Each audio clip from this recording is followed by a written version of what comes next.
Yeah,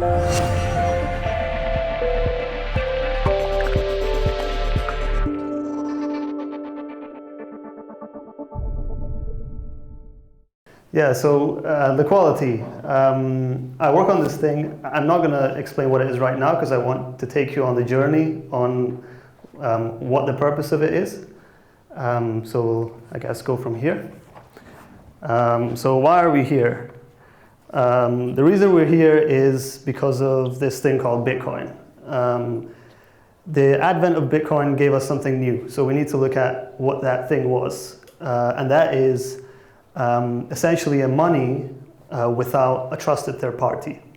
And a trusted third party is what you would call in another way a middleman or a intermediary.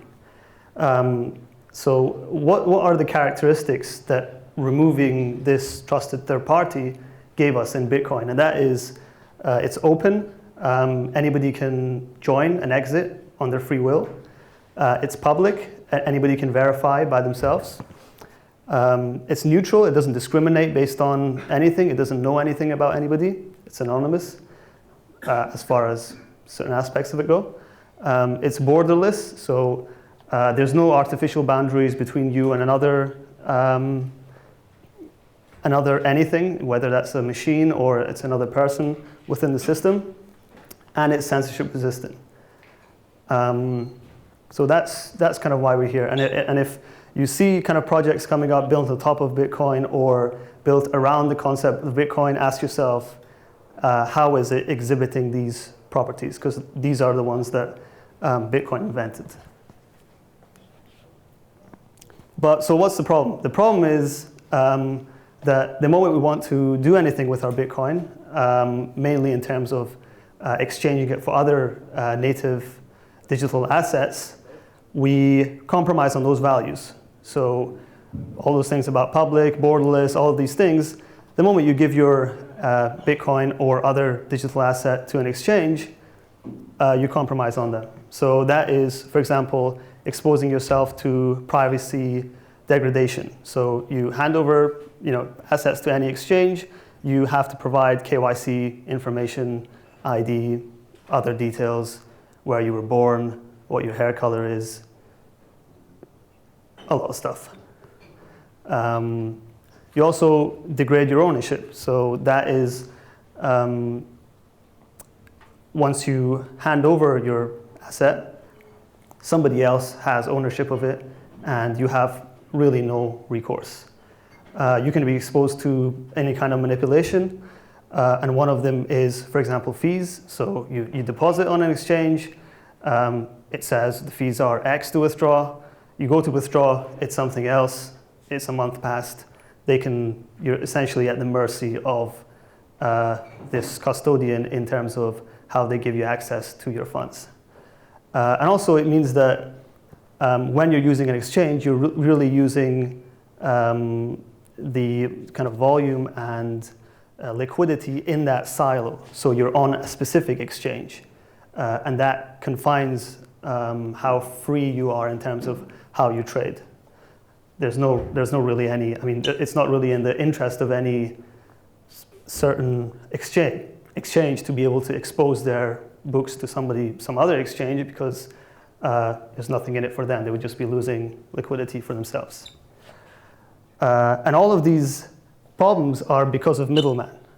So because there's intermediaries in this exchange, there's another trusted third party, essentially, is why we have all of these problems. So, and you can see all of these consequences. Traders are now banned from using local Bitcoin exchange in Iran. I personally, even though not having went back to Iran for 10 plus years, being a permanent resident in the UK, I uploaded my passport somewhere, boom, you're not allowed. And the multitude of hacks that have happened, even recently with Binance, shows that you can't really trust an exchange with your funds. Could be there one day, gone the next. And of course, the string of issues that people have with exchanges this certain person at the top, they were supposed to be verified in 2 days. Now it says 2 weeks. A whole bunch of other stuff. I mean, if you're in this room and you've used an exchange, you probably have some sort of frustration with a certain aspect of it, and that's because you are not in control. So what's the solution? I think everybody in this room knows what's the solution, and it's very easy. I mean, we've thought about this a lot, and it took us a while to get here, but we know what it is. It's the blockchain technology. It's decentralization. But actually, I mean, that's kind of not real. I mean, what do we actually mean by this thing? Like, you really need to be careful what you mean. It's a very, very broad term, and any specific project or any specific thing that you see is going to exhibit as an overall thing, yes, maybe blockchain technology, decentralization, but the specifics, like how does it relate to all the values that I just explained in the first slide? We need to be asking these kind of questions. Is it public? Is it borderless? Is it neutral, etc.? So yeah, like decentralized exchanges are the answer. First line, decentralized exchange IDEX to introduce full KYC. Hacker stole X million from decentralized exchange Bancor. 0x stops trading. Ether Delta hacked. So these are like, you think, oh, I thought it was decentralized. But actually, decentralization is not really an all-encompassing descriptive word. It's just really a label, and it comes in so many forms. So you need to go back to the core. You need to be like, what was the problem? How was the problem of Bitcoin as money solved?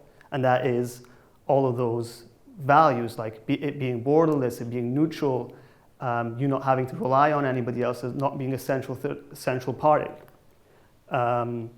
So yeah, keep thinking about that. And essentially, it turns out that these decentralized exchanges also had middlemen to some extent.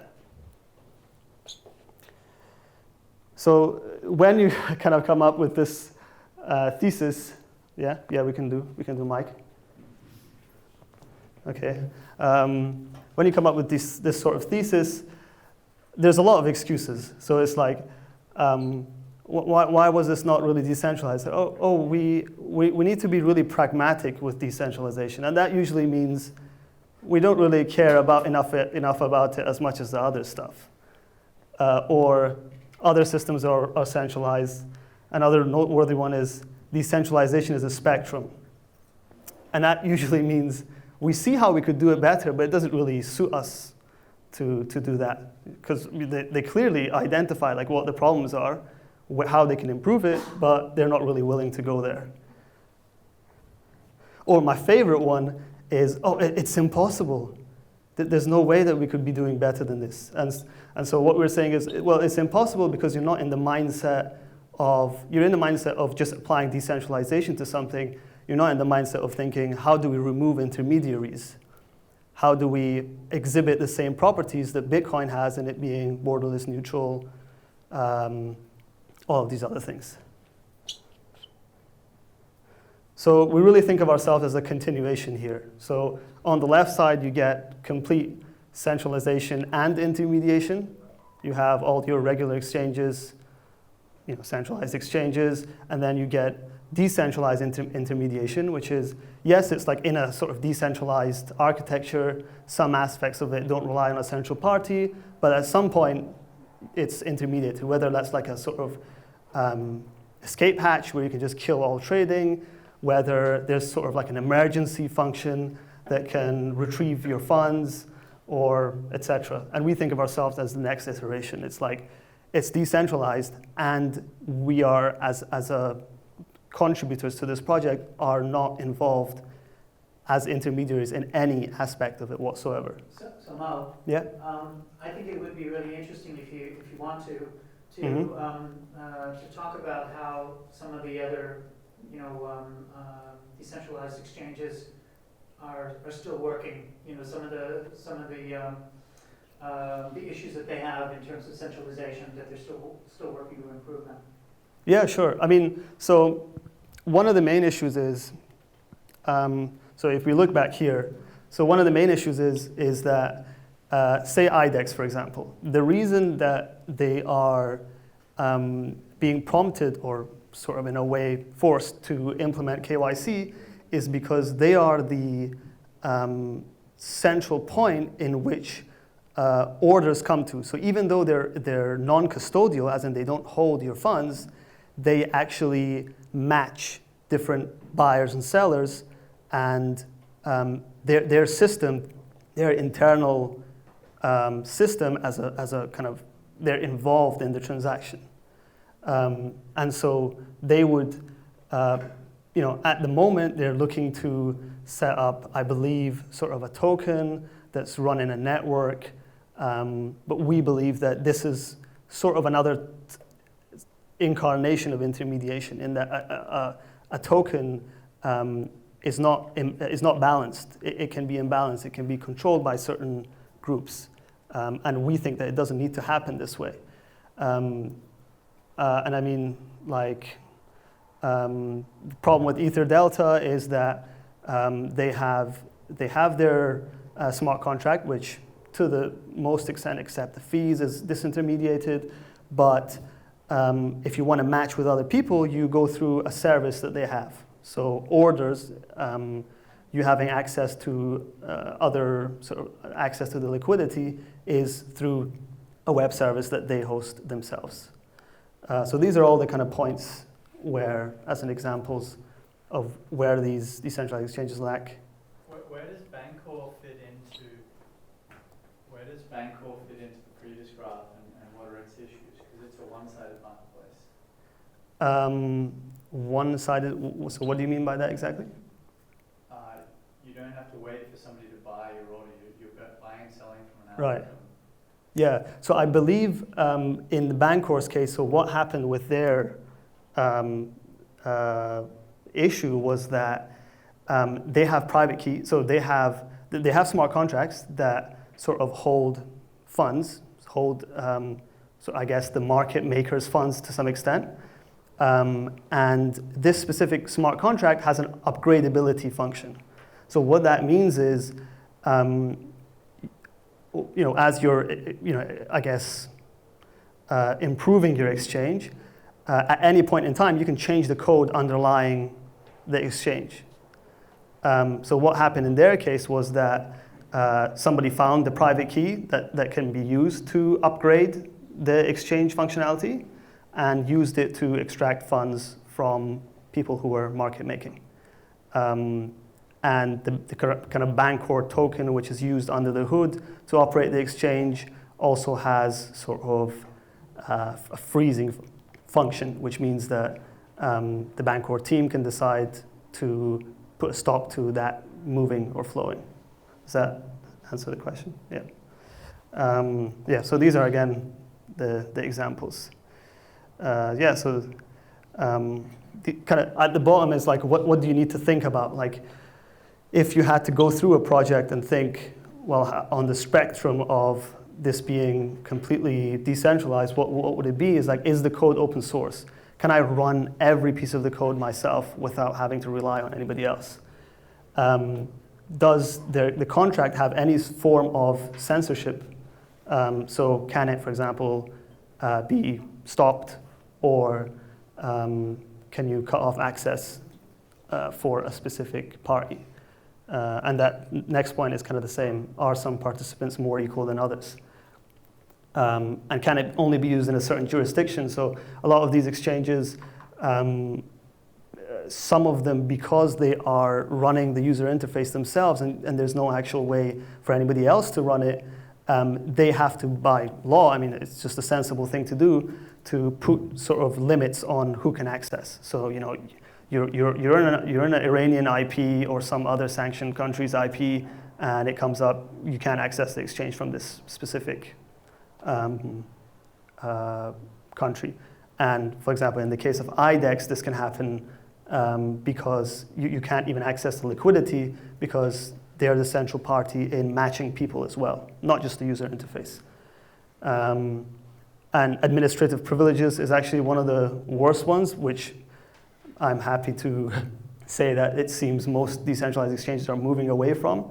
But there used to be a time where every decentralized exchange had like a owner clause which can do anything it wants, like on the contracts.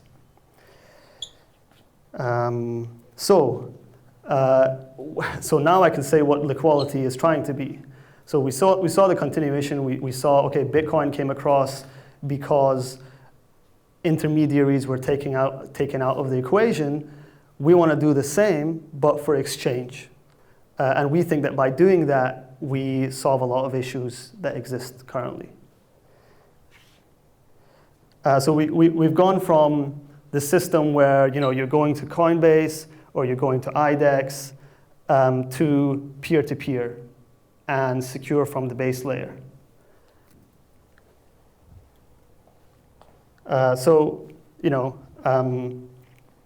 It's secure at the base layer using this thing called atomic swaps, which I'll explain further along the way. And on this base layer, we've built a UI, again, open source.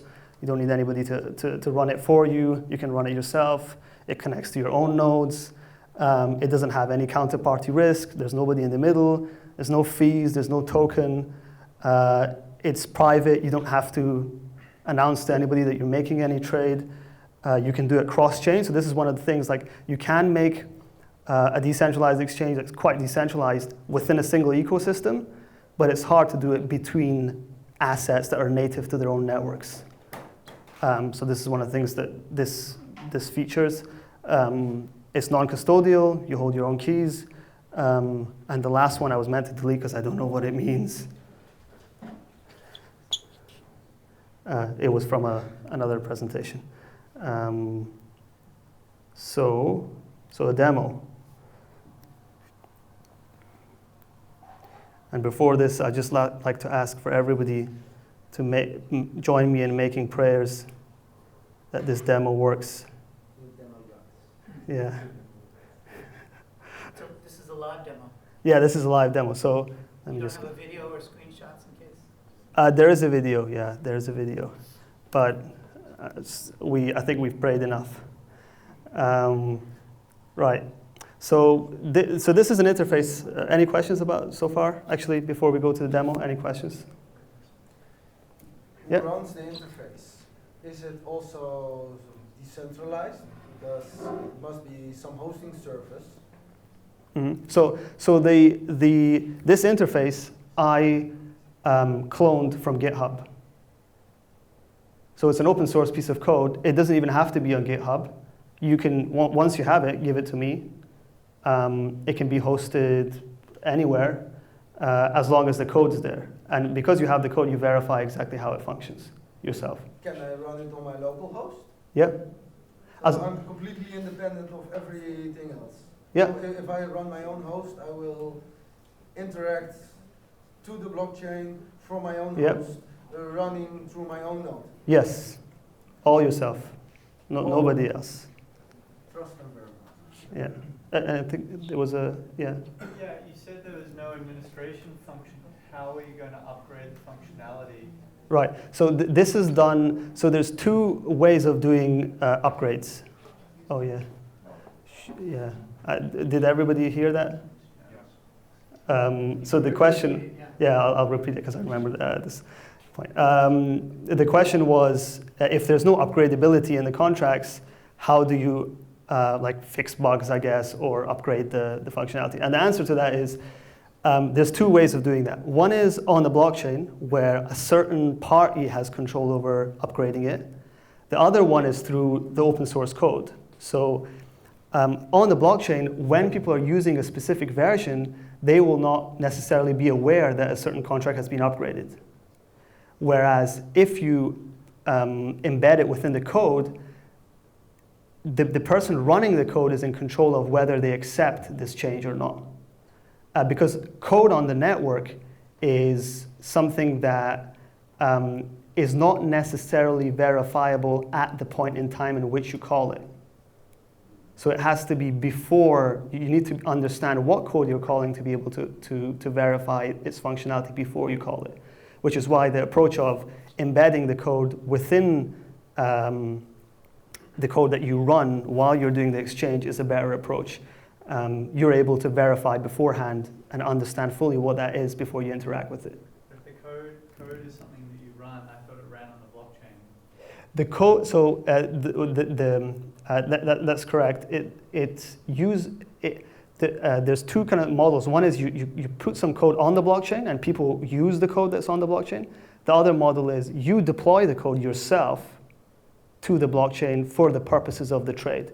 So traditional sort of decentralized exchanges have this kind of a hub contract, and every sort of participant comes to this single contract and they do the exchange. In this model that we've made, for the exchange to happen, you yourself deploy a contract for the purposes of the trade. And this will get more clear why it's like, how it is even possible for it to be like this once we come to like how atomic swaps work. Any other? If a contract fails to execute. If a contract fails to execute completely, will it reverse automatically to the standard state? Will it reverse to your wallet if it does not execute completely? For instance, you execute 3 trades in one go. The first one succeeds, the second one succeeds, the third one fails. You have a failure in your contract. Does it overturn the transaction that are already been done? How does it work? No. So contracts by themselves are atomic. So like if it executes, then it worked, it happened. Or if it doesn't, anything that you were trying to do gets kind of reverted. In general, like in blockchains, that's how things work. But this might be more in terms of the entire process. It's like if the two parties, make their contracts and then do X and Y, how do you reconcile if there's an issue with the contract deployment or something? And we could come to that again when I describe how atomic swaps work under the hood. Anything else? I guess we'll go into the demo. So this demo, all the code's running on my machine. I don't even think there's any internet connection. I'm actually running a local network for Ethereum and Bitcoin, and I'm running my own nodes for Ethereum and Bitcoin on that local network.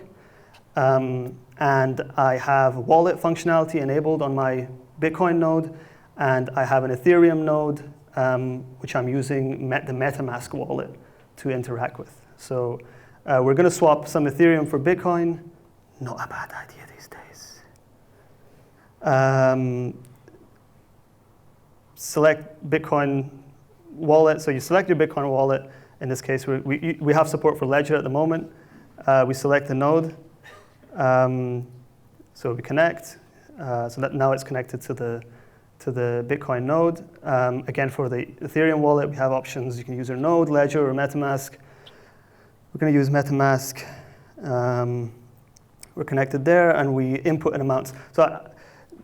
So far, and we're working on more, of course, but so far, this is a settlement application. So you can use it to negotiate some terms offline, and then once you want to make the trade happen, you come here. So there's a next section into how you take that model and then you make it into an actual network with peers kind of matching and figuring it out without having to do it manually. But let's say, so like 5 Ethereum for something like, 0.1. And so, this is the kind of negotiations already happened and you know who you're interacting with. So for the purposes of this demo, we're just going to swap with ourselves. So you initiate swap. And what happens now is your given wallet is requested to generate a secret. More on that later on. And then you deploy the amount, which is 5 Ether, to your contract. Again, later on, you'll know what that means.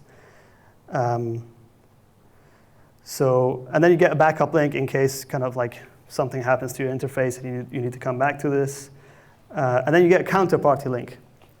So this link embeds all the information about the agreed terms and the swap. You give this to your counterparty. So the counterparty is me again. You open up the link, and you can open up this link with any interface. You could be running it yourself. It could be hosted somewhere on the cloud. It could be some service provider giving you a version of it. But the point is you can run it yourself.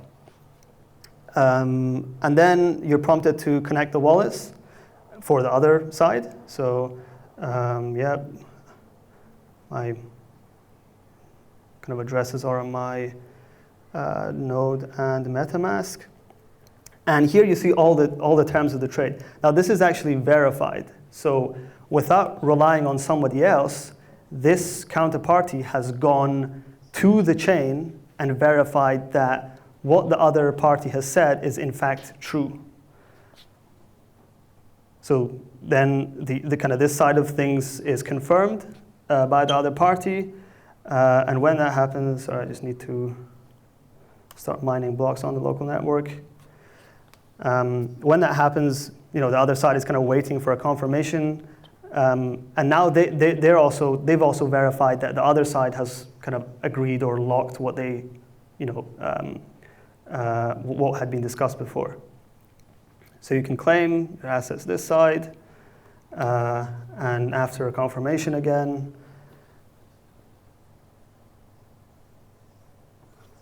now you can claim the other side of the swap. And you have to confirm on MetaMask for this one.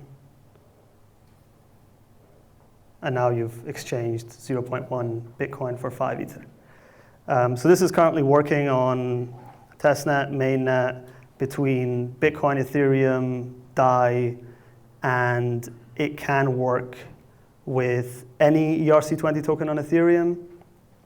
And it can work for any asset which has a very simple set of sort of scripting constructs, which I guess I can come on to later on. But the support for this can be added for almost any cryptocurrency, major cryptocurrency that's out there right now. Any questions about the demo? Yeah. How is the order matching handled? Yeah. So as I said, like this is when you've agreed on terms between two parties. So there's not necessarily an order matching component happening here right now. But I'll come on later on into how do you go from just like two peers connecting to each other and doing something to like a network of people, like somebody saying, I'm willing to take this trade, and somebody else coming and saying, I can take that. So actually creating sort of like an order book. Are you familiar with the method to put a blockchain that stores the order book and using the check, time, lock, verify on different blockchains where people, they lock their transaction on the respective blockchain and then write their intention to this middleware. Yeah. It's also a decentralized blockchain. And then someone else can come and lock that on, let's say, Litecoin or Bitcoin. So you sold your Bitcoin, you lock them up, you say, I want Litecoin. If someone locks in their Litecoins, you'll gain possession of those Litecoins. And that exchange is taking place on a blockchain between those two. You see? And you could just make, you run a whole node, you lock your stuff, and then you put your intent into the subledger in between. So in relation to something like that, how does this work? I've heard of that approach. I have some skepticism in terms of how resistant the middleware is to all the aforementioned values like censorship resistance, borderless, etc. I think we can discuss it after if you can give me a more clearer picture. But generally, we want things to happen between peers directly, rather than introducing something in the middle, a bridge, where you could kind of say it becomes an intermediary, it becomes a point of sort of mediation in some sort of way. So we try to avoid introducing anything in the middle and having peers go to each other directly. But if you could give me a clearer picture of the proposal, I can maybe comment further, if that's okay afterwards. Thanks. Yeah, anything else about the demo? Yep. Every time you make a transaction or a swap, you need to deploy a new contract. Yes. Now, the question, and we'll come to that again as well. The it's not sunshine and rainbows. There are certain downsides. You deploy a new contract. The contract that we deploy is actually very, very tiny, like it's minuscule for kind of what it does. So the fees involved wouldn't be as crazy as you might think, as compared to, say, a single contract where everybody comes and trades on the same single contract. It's comparable. Like, to be honest, like the fees that you pay per trade is kind of comparable. But we can come on to how even those can be alleviated completely using layer 2 solutions afterwards. Okay, back to presentation. Oh, it's the PDF, isn't it?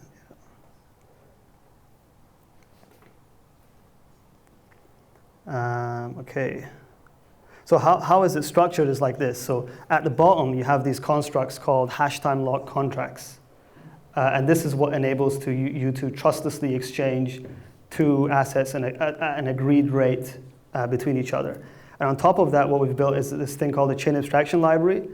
And it's a library where you can interact with different blockchains on one single interface. So you can say, get me the transactions in this block in one language, and you just need to say whether you're getting it from Bitcoin or Ethereum. You don't need to write specific language for each chain. And what this means is that the UI that you make on top of this system, like swapping, for example, functionality, is really complicated and really different between Ethereum and Bitcoin. Like it's really uncomfortable to be able to have to write a specific thing for this one and then a specific thing for that one and kind of manage all those two. So this layer essentially has a thing which says initiate swap, and you just give it the terms and you say, do it on this chain and with this wallet, and that's it.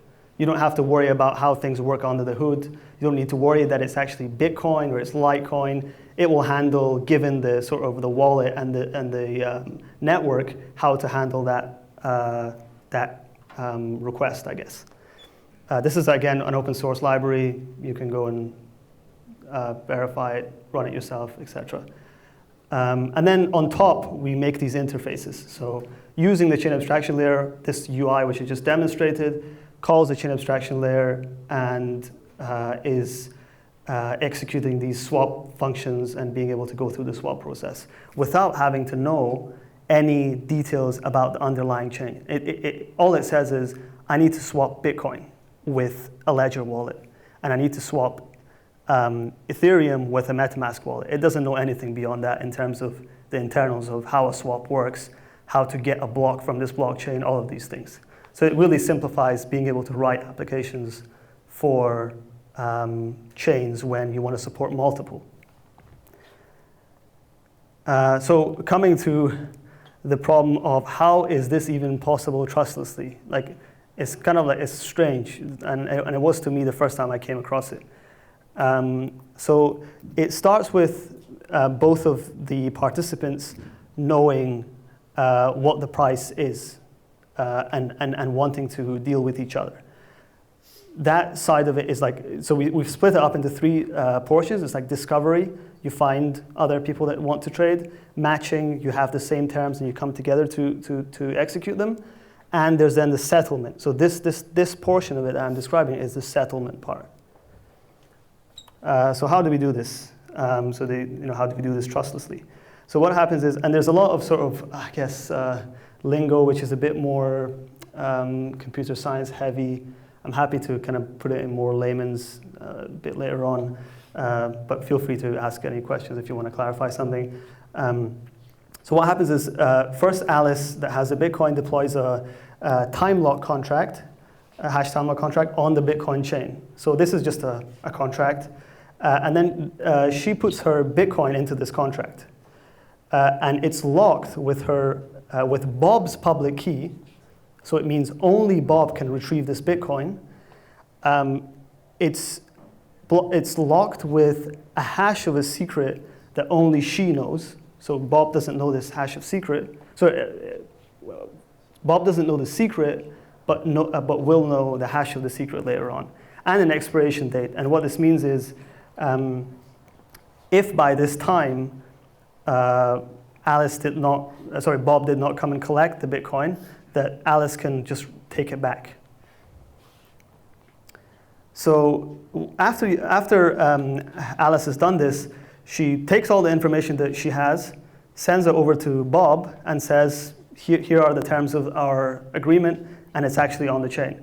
So what Bob does is just verifies it. So goes to the blockchain, looks at the contract, and is like, okay, it seems like I'm the recipient of the funds because the public key is on the chain in the contract, and the value is right. I expected 0.01 Bitcoin, and it is 0.01 Bitcoin inside that contract. And so she's now aware that this looks right independently without going to anybody else, just the blockchain. So Bob copies the hash of the secret. So knowing the hash of the secret from the contract, takes it and now creates his own contract to the Ethereum blockchain this time, and puts his Ether in there.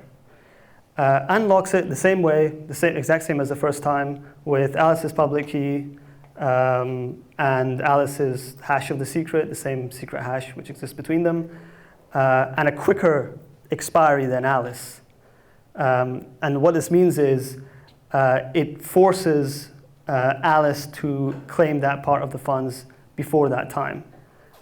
Because you don't want to end up in a situation, if the expiry for the funds are the same, then both of them can get a refund at the same time, and it just becomes a sort of competition to see who can go to the chain faster. So one of them has to expire sooner than the other.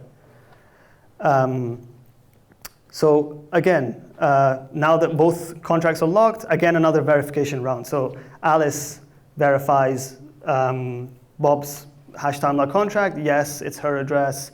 The value is right, hash of the secret is right, and needs to know the hash of the secret is right because later on she has to use her secret that she generated to unlock that contract. So now she can take her secret that only she knows and use that secret to unlock the funds that are on the Ethereum blockchain. And the only way she can do this is by providing the secret. So the secret unlocks the funds, and not only does it do that, it also reveals what the secret actually was. And with the knowledge of this, because it's a public chain, everybody can read it, and sort of the secret is recorded on the chain. So Alice has got her Ethereum now. Now Bob knows it, because he was, kind of listening on the chain and waiting for the secret to happen. And now that he's aware of the secret as well, he goes onto the other side, to the Bitcoin side, and uses the secret to get his Bitcoin. And now both of them are in control of each other's assets, but without at any point in time, except a point in time where one of them decides to go offline and do nothing for like the duration of the expiry. So it's interactive.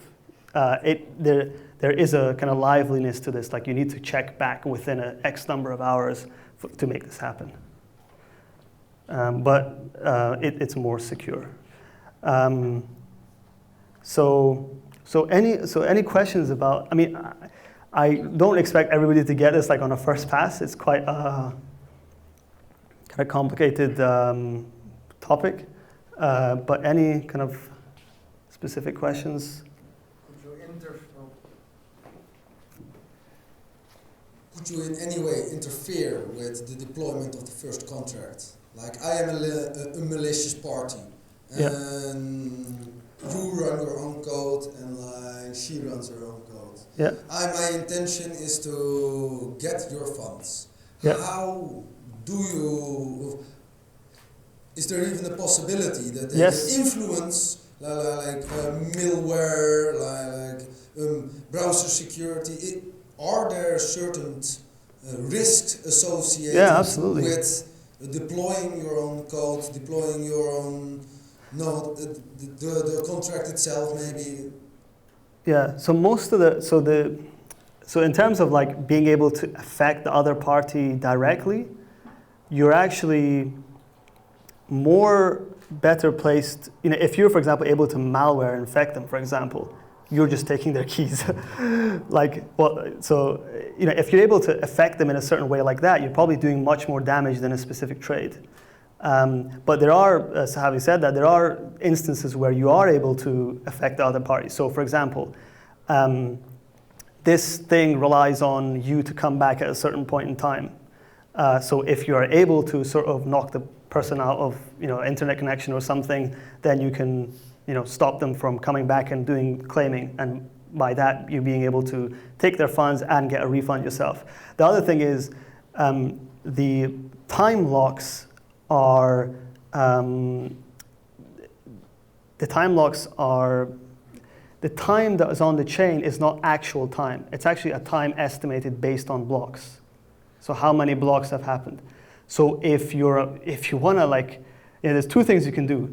You can go to a miner and say, you see this transaction? If you see this transaction, don't mine it. But at that point, you're expending probably much more, because you're expending much more to stop. Costly. Yeah, it's very costly to come cost. And the other one is, outweighed. So. Yeah, definitely. Unless the client is more useful than being a malicious party, because it will cost you the fees of a whole mining operation to exactly. One contract. Yeah, or if you mine empty blocks yourself, or you actually you add so much hash power to the network that it's able to mine blocks in a certain way, which makes the time go faster, or something like the blockchain time go faster, or something along those lines. But this is really hard because you're working with several blockchains in concession to each other. Which chain time does it take? We had incidents with other chains where you got runaway blocks in certain things. Yeah, you really need to be careful. The problem with this thing is that it relies on the chains. I mean, anything really relies on the chain itself, like being functional and working. Like, if the thing is functional and not working, there's no point in even doing the trade. But, if you have certain blockchain which is just completely centralized, which can just write something to the chain and do whatever it wants, your asset's not really going to work, within, so you've got a contract, so what, So if there are aspects to it which is you can manipulate it in any sort of way, the exchange of it becomes much less trustless than you would think. The contract is not a be-all, end-all to all the kind of problems. It just, within its function, it's able to, it needs the right environment for it to work. And it needs the right environment because the asset is going to need that environment. It's tied to the asset's worth. So each participant can easily verify the own contract that they deploy. How do they verify the other person's contract is deployed as they're expecting? So they do pass a little bit of information between each other. So the first party, after the first party knows what the entire terms of the trade is. So they're able to pass their information to the other party, and the other party can read both chains. So the other party says, okay, you said that you're going to put 0.5 Bitcoin in this contract, and you gave me the transaction which you used to deposit this. I'm going to go take the transaction. I'm going to get the raw transaction and start looking through what you actually deployed. Does what you say match what I see on the chain? And you can do that verifiability. You can essentially, in the case of Ethereum, you can read essentially the code, kind of line by line, and when you know what the template for these contracts are, which they are very clear, they're standard, you can just kind of slot in all the details, like the value is this much, the recipient is this, and etc. The secret hash is this, etc. And you can kind of match them and say, yes, what I expect to be deployed, the code that I expect to be deployed is deployed actually on the chain. And you can do the same thing in Bitcoin, slightly more complicated, because it's got pay-to-script hash and you can't really know what the code is based on a pay-to-script hash, but you can still try to generate the pay-to-script hash address based on the script. So it's verifiable there as well. Yeah. Anything else? Yeah. Hey, what is your guess on why 99% of the volume BISC does is Bitcoin converted to Monero? Any idea or estimates? Because they do 2 million in BTC. Oh, why you're saying? Yeah, or like, yeah, why? Yeah, it's an open question. Well, okay, so this is just a hypothesis. Monero is sort of anonymous currency. There's a sort of divide, so there's a sort of spectrum of different requirements. You know, one of them is you're happy to give your details to somebody. You're happy to trade on a centralized exchange, give your KYC details, you know, have your funds there for a while. That's fine. And then there's another kind of the other complete end of the spectrum, which is you want like full private currency and you don't want anybody involved in it whatsoever. So BISC does that to a certain extent. So in BISC, you're even like on a Tor network. So it matches kind of like the environment in which the people who want Bitcoin and Monero are the most comfortable. It's kind of matches their requirements very well, and that's why I think the volume for Bitcoin and Monero is like, it would be why. Maybe a follow-up then? Yeah.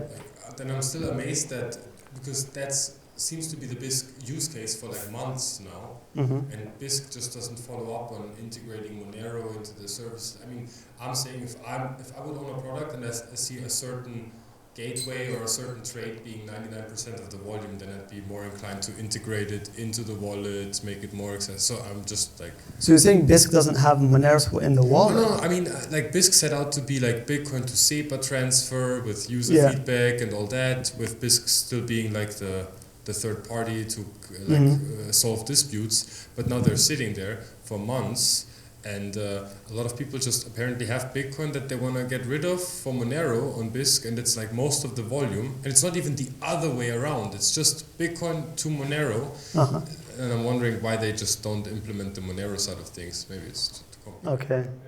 Well, I mean, there could be, so while sort of we like to think that it's, I mean, this is maybe slightly reversing on the being pragmatic about decentralization thing, is like while it's simple to technically add these things, potentially you're looking at a piece of software that a certain known group of people have created. So it's only natural that somebody could be on the edge about that. But having said that, I believe BISC is open source. Yeah. So if people go and, I mean, it's the same scenario for us. Like we're on the interface which we host, we're probably not going to add your like whatever token that's probably going to be a security because we're going to be on the line, but it has a support for it, and you can just like, for example, go add a line and enable the sort of functionality for that token.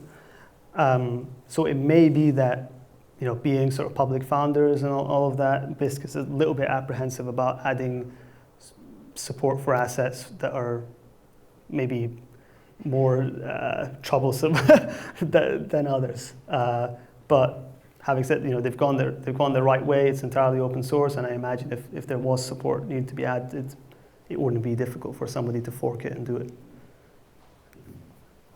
Yeah.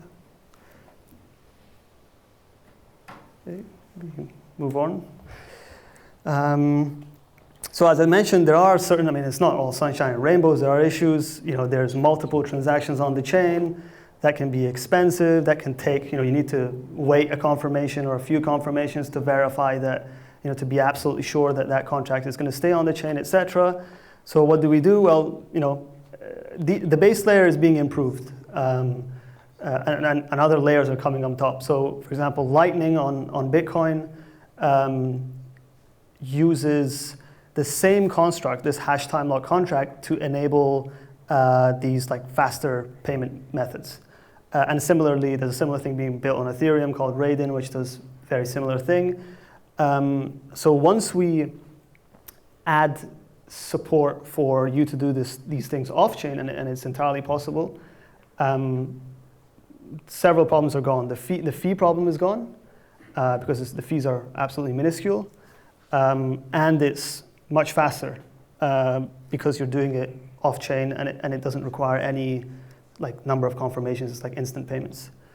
And what we have proof of concept is submarine swaps, which is when you swap one side is an on-chain asset, the other side is an off-chain asset. So for example, you can swap Bitcoin on the chain with Bitcoin on Lightning. And that happens with only sort of like one set of confirmations instead of two, and one set of like on-chain fees instead of two. And you can do the same thing, like this can be changed because, and another kind of point, because this sort of this proof of concept is using the chain abstraction layer, all you need to do is change the asset underlying it from Bitcoin to Ethereum, and now you're doing submarine swaps with Ethereum to Lightning. And this could, I mean, I've not tried it, but I'm that confident that, I mean, I could go like change a couple of lines and now we're doing submarine swap between Ethereum and Lightning. So there's another thing which this solves is the free option problem. I'm going to go back quickly to where this happened. So both of them have locked their funds, and now Bob is waiting on Alice to claim. And only when Alice claims is everything going forward, right? Like before the secret is revealed, nothing has actually happened. They've just locked funds in their contracts, and that's it. So what Alice can actually do is, Alice can just sit there and see, okay, how's the price looking now? How's the price looking now? How's the price looking now? And whenever like it suits them, they'll complete the trade. And when it doesn't suit them, they'll just abandon the trade and get the refund later. So this is what's called like the free option problem. Like actually, the party A actually has a certain advantage in that they can just stall for whenever they feel like if the market's going with them or not. And if you go and add sort of these instantaneous methods using like Lightning or submarine swaps, what you're doing is essentially not locking anything on the chain. So there's no cost to putting your funds on the chain. And so doing a swap is essentially just an exchange of information, which are, in the case of Lightning, it's like the Lightning invoices. So you kind of pass around Lightning invoices, and only if both of the participants have agreed, do any fees actually occur from the exchange. Yeah. What are the current timeouts you guys are planning on implementing or have implemented? So the expiry times for the contracts? Currently, it's we'd like to come to some sort of system for determining these in a bit better way. But as a start, it's 24 hours for party A, 12 hours for party B. This doesn't mean that trades happen at that length. It just means that that is the absolute maximum in which it could take, and of which you need to sort of lock up your funds before you can get them back. And actually, like thinking about it, this only really needs to happen when you're doing it cross-chain. Like this is actually the only real mechanism of being able to do cross-chain swaps completely trustlessly, and it requires these sort of, I guess, downsides. But if it was on the same chain, I mean, there's other methods that you can use to accomplish this much less. Yeah. So this man. Can you elaborate more on the free option problem? If I understand it correctly, it means normally it's with an atomic swap, one person has to basically already provide the secret, and then it's up to the other person to follow up on it. That's, I think, what you mean by the free option problem. That there's like this pending time frame where the second person can follow up, but doesn't have to. Yeah. How is that solved in this case? Because that's really interesting. Solve in the Lightning case? Well, when you do something on chain, you take your funds and you the problem with the free option problem is not only that the trade doesn't happen, but that you've essentially locked your funds in a way which is unusable, and you've paid the fees. So for locking your funds. So what this solves is, like, when you give somebody a Lightning payment request, you're not doing anything. All you're doing is giving them a certain like piece of text that they can pay. And the way like sort of off-chain Lightning swaps work is that these two Lightning payment requests are tied to each other. So they only once you've created those two Lightning invoices, they only actually execute after one of them executes. So there's nothing that's actually happened anywhere until you're gonna actually settle it, and it settles in one. So that's kind of what it alleviates the free option problem to a very large extent in terms of like the fees and the timing. Yeah. So that was so we settled the trades. Like, you know, what next? Like, you can settle a trade trustlessly, but that's not really exchange. I mean, exchange is so much more than that. Well, the other part of the exchange is the discovery and matching. You know, a centralized exchange does that for you. You go there and there's people to trade with. So how do we replicate this system in a peer-to-peer way? So what we're developing now is this thing called an agent. The agent takes the role of Alice or Bob in kind of the previous diagram, but with code rather than manually. So somebody's not sitting sort of, you know, with their interface open and like claiming and initiating and all of these things. They just set up a set of terms. They say like, I'm willing to buy Bitcoin with Ether at like 500 Ether for a Bitcoin, for example. Once those conditions meet within the network, then that happens. So it kind of automates the swap process. So one thing you can do is like, once this network thing is here, it's just a matter of like broadcasting what you intend to trade, and when those kind of terms cross, is then the nodes start to communicate with each other and like actually fulfill the swap and actually do the same process that you would do on the UI, but rather just like by code automatically. The way to visualize this is more. Is this more like the Raiden network or more like Swarm? Like you create a swarm of all independent agents, or a fork, or how do I see this group of agents? Because it's hard to visualize a active agent in a collaborative commons way. Yeah, it would be more like a swarm. Yeah, but I mean, these are still sort of things that we're looking into, how to actually make them connected. What we're actually looking for from the base is, how do we make one side of the swap an agent? So we're first developing the agent. Once we have a way for one agent to be able to automate the swap process on their side of things, then we can think about like, how do we connect them so that they all kind of negotiate and settle stuff. But I'd like to talk to you about how you could see that, because we're still sort of looking into what the best ways for that are. So you could do this, where kind of all the agents are communicating with each other, and once their terms cross, they complete the swap.